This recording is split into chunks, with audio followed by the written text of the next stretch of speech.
10:10 Bible Study. Jump into the Word with us. Happy Tuesday, everybody. Welcome back to our 10:10 Bible Study, where we have been looking through the book of Proverbs recently. And today we're going to continue on with that. We are in Proverbs chapter 8. And honestly, to keep this simple, if you haven't picked up on it by now, Proverbs talks a lot about wisdom, about seeking out the wisdom that comes from the Lord. And if you know anything about King Solomon, who wrote the book of Proverbs, he sought out wisdom from God before anything else. And that was partly what made him so notable in his era, is that he truly sought God's wisdom, and he truly sought what it meant to have better understanding, better thought processes. He didn't want power, he didn't want money, he didn't want wealth, he wanted wisdom. And that's something I think that we need to take away, especially after reading chapter 8, which is what we're discussing today.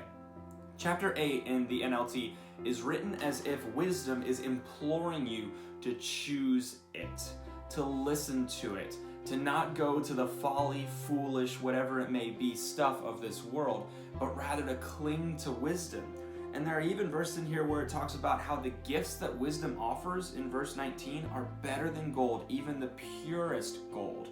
My wage is better than sterling silver. And the fact of the matter is that you can have all the riches of the world.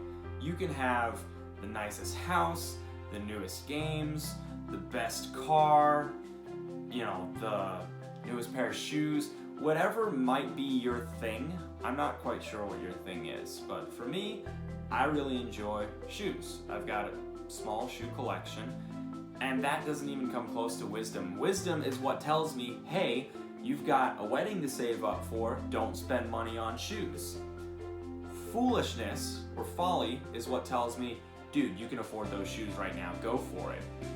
But wisdom thinks in the long term. Wisdom thinks big picture. Wisdom thinks, how will this affect me? How will this affect the people around me? Wisdom calls out to you and says, listen to me, heed my advice, hear what I am saying. And there are several times where we don't end up listening to that wisdom. But the fact of the matter is that wisdom will always, always, always be calling out to us, because God's always calling out to us, and wisdom comes from Him. And there's something that really sticks out towards the end of Proverbs 8, starting in verse 32. And so, my children, listen to me, for all who follow my ways are joyful. Listen to my instruction and be wise. Don't ignore it. Joyful are those who listen to me, watching for me daily at my gates, waiting for me outside my home. For whoever finds me finds life and receives favor from the Lord.